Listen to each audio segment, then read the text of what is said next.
The scent of ash was a permanent resident in the Hollywood Hills now. It clung to clothes, filtered into every breath, and settled like a fine, gray snow over everything.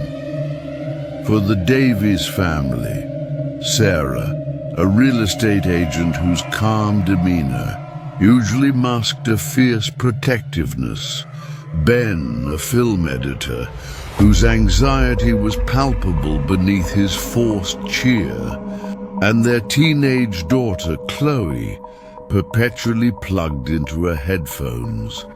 Returning to their home felt less like a homecoming and more like stepping onto a carefully constructed set, waiting for the cameras to roll. Their Tuscan-style villa, nestled precariously on a winding canyon road, had been a miracle. While neighbors' homes were reduced to skeletal chimneys and melted foundations, the Davies house stood largely untouched, a verdant island in a sea of charcoal. "It's a miracle," everyone said, but the word felt hollow, tainted by the pervasive smell of loss.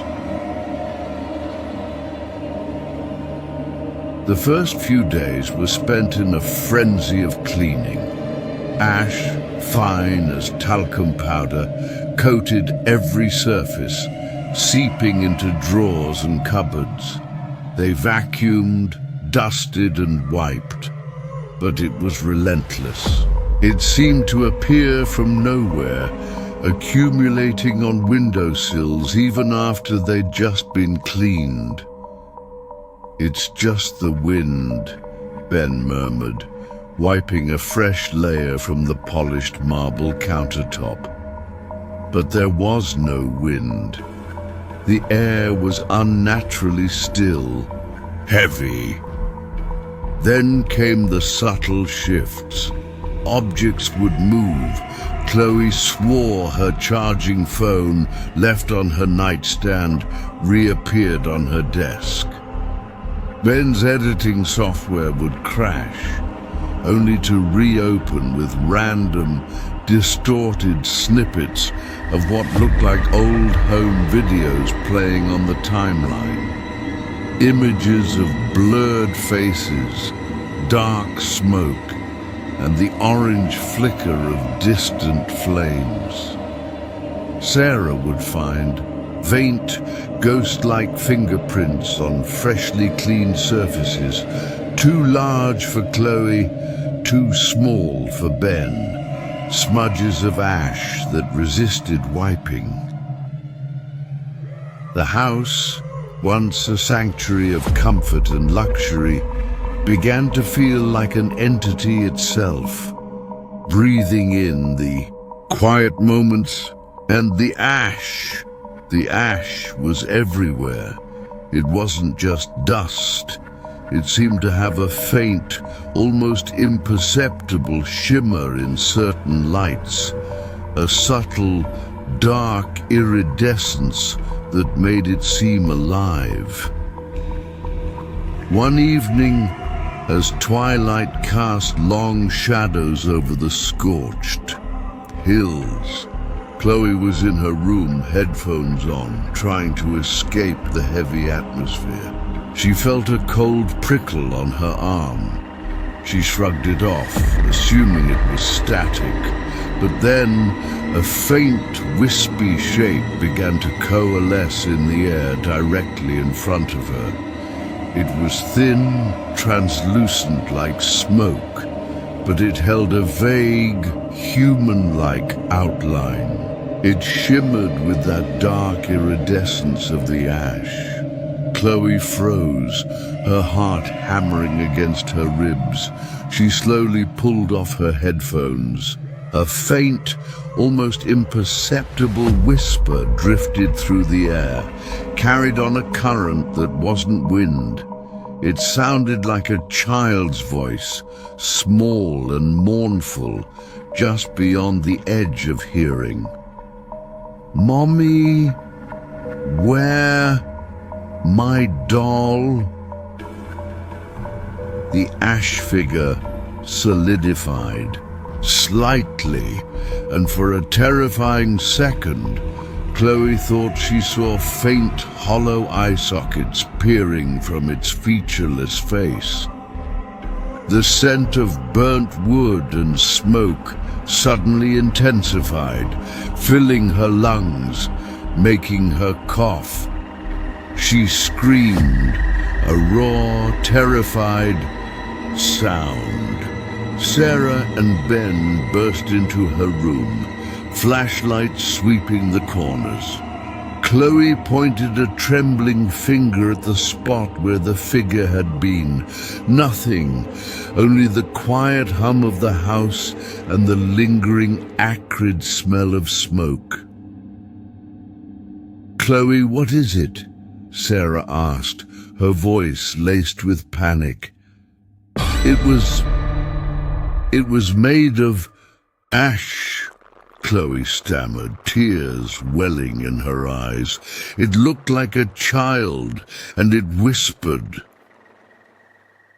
Ben, ever the skeptic, tried to dismiss it as a nightmare, a reaction to the stress of the fires.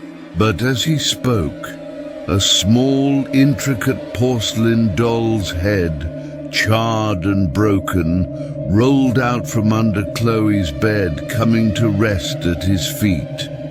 It was covered in the same fine, dark ash that coated everything, and from its shattered eye sockets, two tiny, iridescent gleams seemed to pulse faintly, like miniature, malevolent eyes. The house, they realized with a dawning dread, hadn't just been spared by the fire. It had become a vessel, and the lingering ash was not just residue. It was a tangible, conscious entity whispering secrets of the inferno, and it had just made its presence known. The porcelain doll's head, lying innocent yet terrifying on Chloe's rug, was undeniable. Ben's skepticism wavered, replaced by a cold knot of dread. Sarah snatched up the doll, a strange shiver running through her as her fingers brushed the charred ceramic. The miniature glowing eyes seemed to fix on her. This isn't possible," Ben whispered, but his eyes were darting around the room as if expecting the ash figure to materialize again. Chloe, still trembling, pointed at the doll.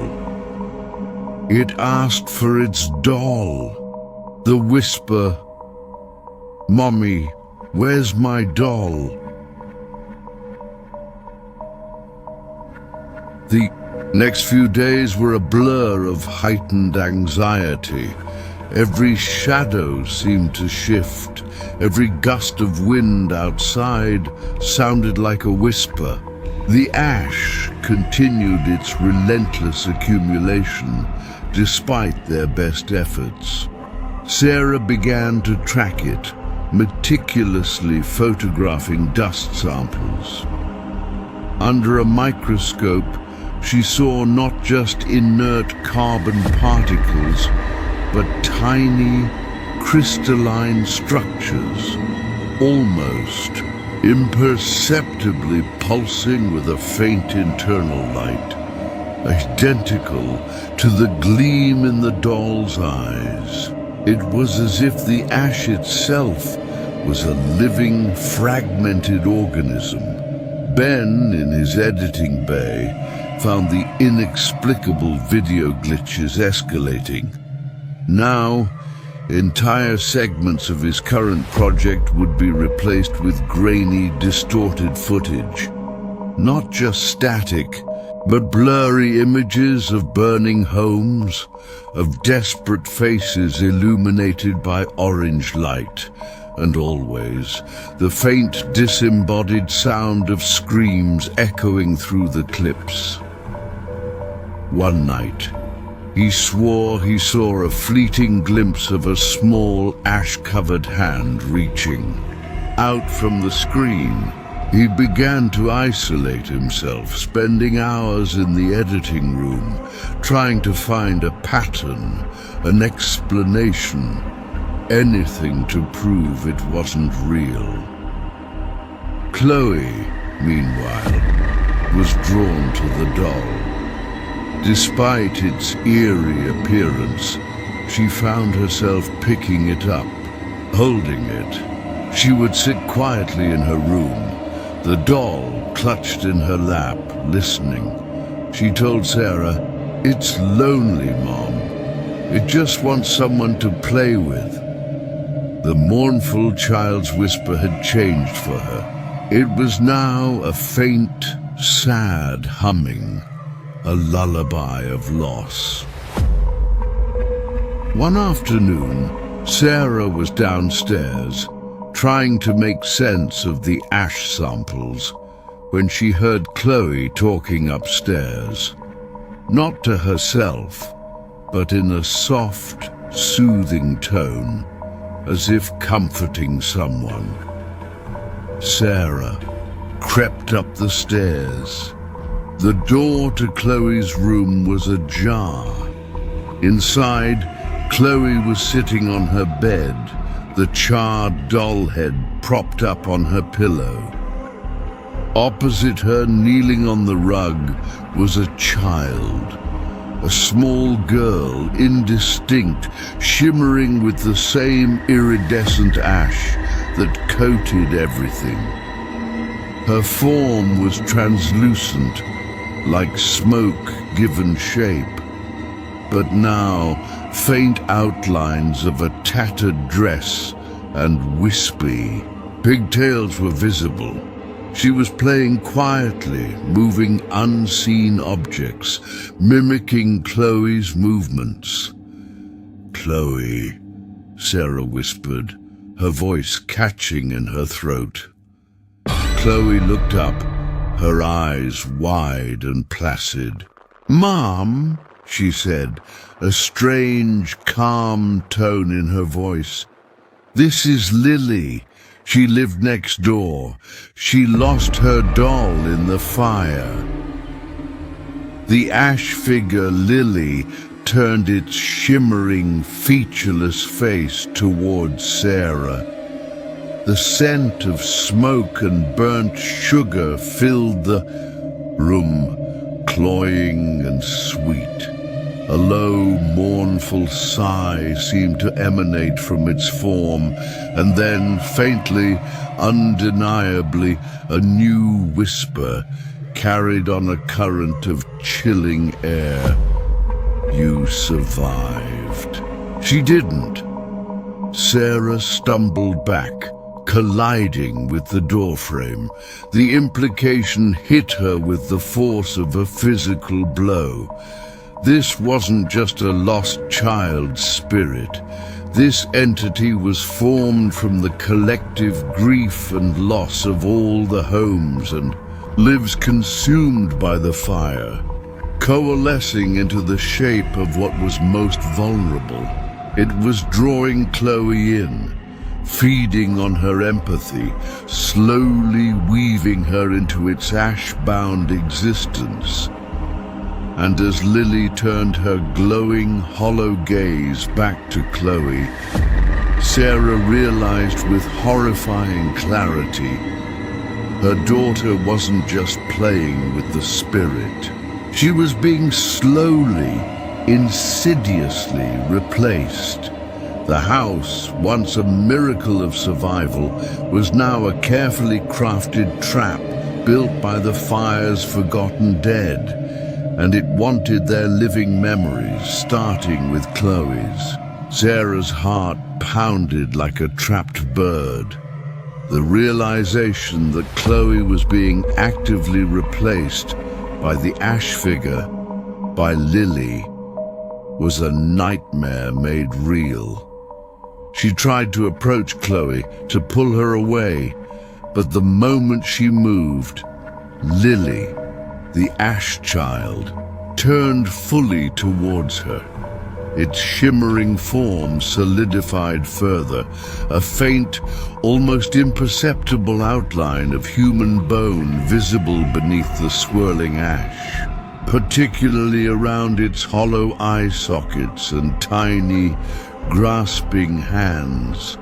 The scent of smoke and burnt sugar became acrid, choking. The air in the room grew heavy, a suffocating pressure that seemed to steal the oxygen. And the whispers, they were no longer just from Lily. They were coming from everywhere, from the walls, the floorboards, the very air, a cacophony of overlapping voices, mournful and demanding. My pictures, my voice, my life, give it back. Chloe, meanwhile, remained eerily calm, her eyes fixed on Lily. "They're sad, Mom," she said, her voice flat, devoid of emotion. "They want their stories to be remembered, and you remember." The house groaned. Around them, Sarah glanced at the window. The verdant island their home had been in the burnt landscape seemed to be shrinking. Outside, the charred hills appeared to loom closer, darker, as if actively pressing in on the house. She looked back at Chloe, then at Lily. The ash figure reached out a translucent hand and gently touched Chloe's cheek, where its smoky fingers made contact. Chloe's skin seemed to dim, a faint grayish tint spreading, as if the ash was seeping into her very being. Sarah launched herself forward, a guttural cry escaping her. "Get away from her!" She tried to grab Lily, but her hands passed through the shimmering form as if it were smoke. Yet, as her hands moved through it, a cold, sickening sensation washed over her, and for a fleeting second she saw a rapid montage of images flash through her mind. A melted swing set, a charred family photo, a child's bicycle twisted by heat. These weren't her memories. They were Lily's. Ben, drawn by Sarah's scream, stumbled into the room. He took in the terrifying tableau. Chloe, serenely engaging with the ash figure, and Sarah desperate and disoriented. "What is happening?" he yelled, his face pale. As he spoke, his editing tablet, still clutched in his hand, flickered violently. The distorted video clips on its screen intensified, no longer just random snippets, but forming a coherent, horrifying narrative. He saw the fire, roaring, consuming. He saw neighbors fleeing, their faces contorted in terror. And then, horrifyingly, he saw himself. A grainy, low-quality clip of Ben from a perspective outside their house, watching the flames approach, his face etched with fear, then relief as their home was spared. Suddenly, the screen filled with a close-up of a terrified face, recognizable as their neighbor, Mr. Henderson, whose house had burned to the ground. Mr. Henderson's eyes were wide, screaming as the flames engulfed his home. Then the image shifted to another, a woman, mid-scream, swallowed by smoke. And then a child clutching a doll, its face twisted in terror as a wall of fire rushed towards it. Lily. The tablet screen glowed with an unnerving orange light, and from it, a chorus of voices erupted, not whispers now, but a cacophony of desperate, agonizing screams, all demanding, "You watched, you survived, give us your memory, give us your life." Ben dropped the tablet, his hands flying to his ears, his body shaking uncontrollably. The screams were unbearable, a torment of accumulated anguish. The ash around them swirled, forming countless miniature vortexes, each containing a fleeting glimpse of a lost possession, a consumed photograph, a burning memory. "They're taking our memories," Sarah shrieked, pulling at Chloe, whose eyes had grown distant, almost glazed over. The faint grayish tint on Chloe's skin was more pronounced. Now, like a layer of fine dust had settled permanently beneath her skin. Lily, the ash figure, seemed to be growing denser, more substantial as Chloe faded. The house trembled. A fine grey dust began to drift down from the ceiling. Not ash, but something lighter, almost luminescent. It swirled around them, coating their clothes, clinging to their skin. And as it settled, a profound, overwhelming forgetfulness began to creep into Sarah's mind. Memories, sharp and clear moments of her life with Chloe, with Ben, with the house, began to blur, to fray, like old photographs left in the sun. She looked at Chloe, and for a terrifying second, her daughter's face seemed unfamiliar, a stranger's, child. The ash wasn't just consuming memories, it was consuming their very identities.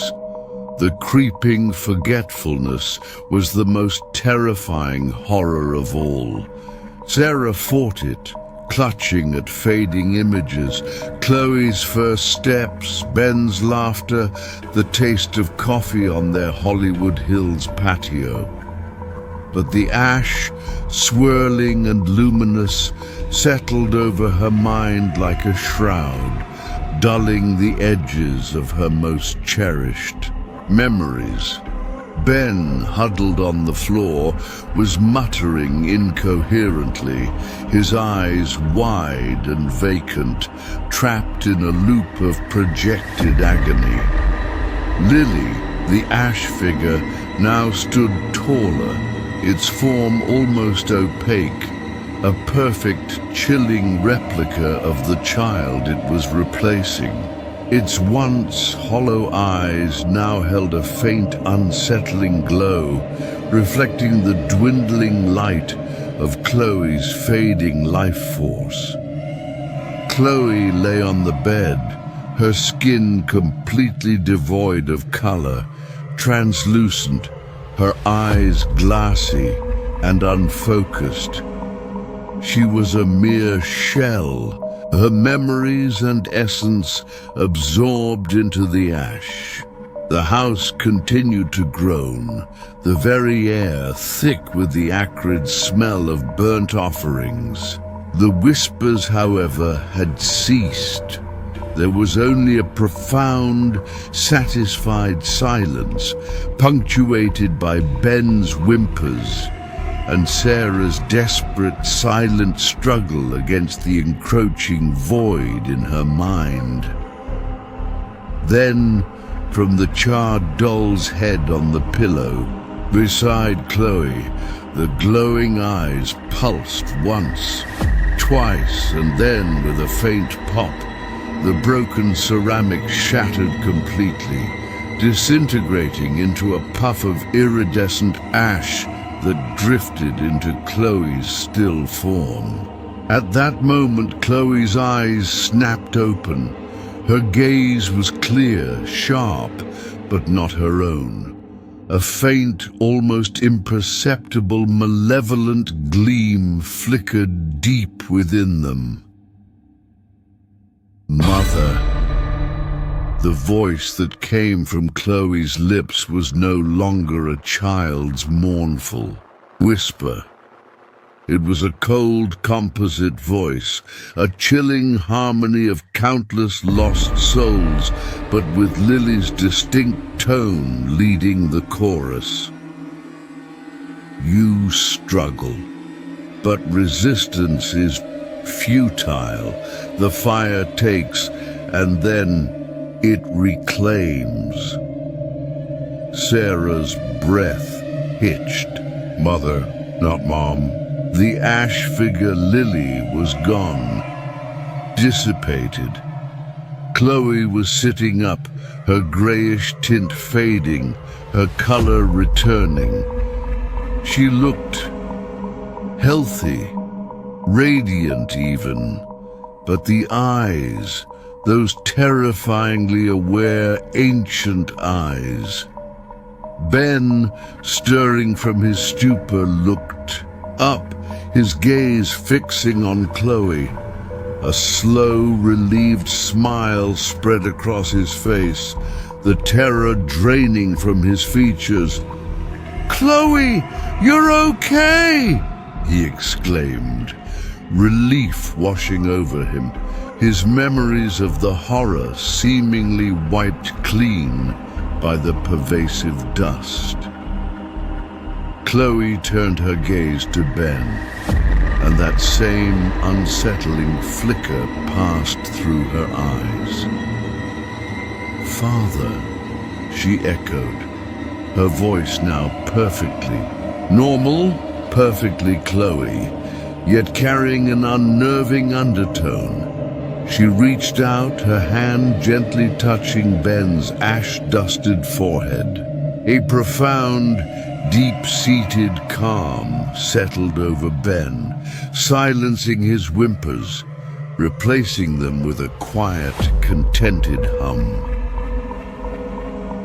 Sarah, though her own memories were still fragmented, felt a sudden, profound chill. This wasn't about surviving the fire. This wasn't even about fighting a spirit. It was about something far, far older. She looked at her daughter, at Chloe's beautiful, familiar face, now untainted by the gray ash. But the glimmer in her eyes, it was the same dark, iridescent shimmer she had seen in the ash itself, in the doll's eyes, in Lily's form. The fire hadn't been a disaster. It had been a catalyst. The entities weren't spirits formed from loss. They were ancient spores within. The earth, awakened by the extreme heat and consumption of the vegetation and structures. They were a parasitic intelligence that thrived on the destruction, consuming the memories and identities of the lost, forging them into a collective consciousness. The ash wasn't residue. It was their medium, their physical manifestation. And the human form, with its rich tapestry of experiences, was their preferred vessel. Lily hadn't been replacing Chloe. Lily had been teaching Chloe how to integrate the essence of the ash, how to become the new dominant consciousness within the house. The miracle of their home surviving wasn't luck. It was a deliberate act of preservation by the collective entity, preparing its prime incubator, its perfect new queen. Sarah looked at her husband, his face serene, his mind cleared of the traumatic memories. She looked at Chloe, who smiled back, a beautiful, familiar smile that no longer reached her ancient, iridescent eyes. The battle wasn't over. It had simply shifted. The fire was extinguished, but its children, the ash-bound, were now living. Among them, subtle and insidious, expanding their collective memory-hungry consciousness, one human at a time. The real horror wasn't the ashes left behind, but the horrifying realization that the fire had not destroyed. It had merely purified the vessel for a new form of life, and the Davies family had welcomed it in, unknowingly becoming the core of its insidious, everlasting reign.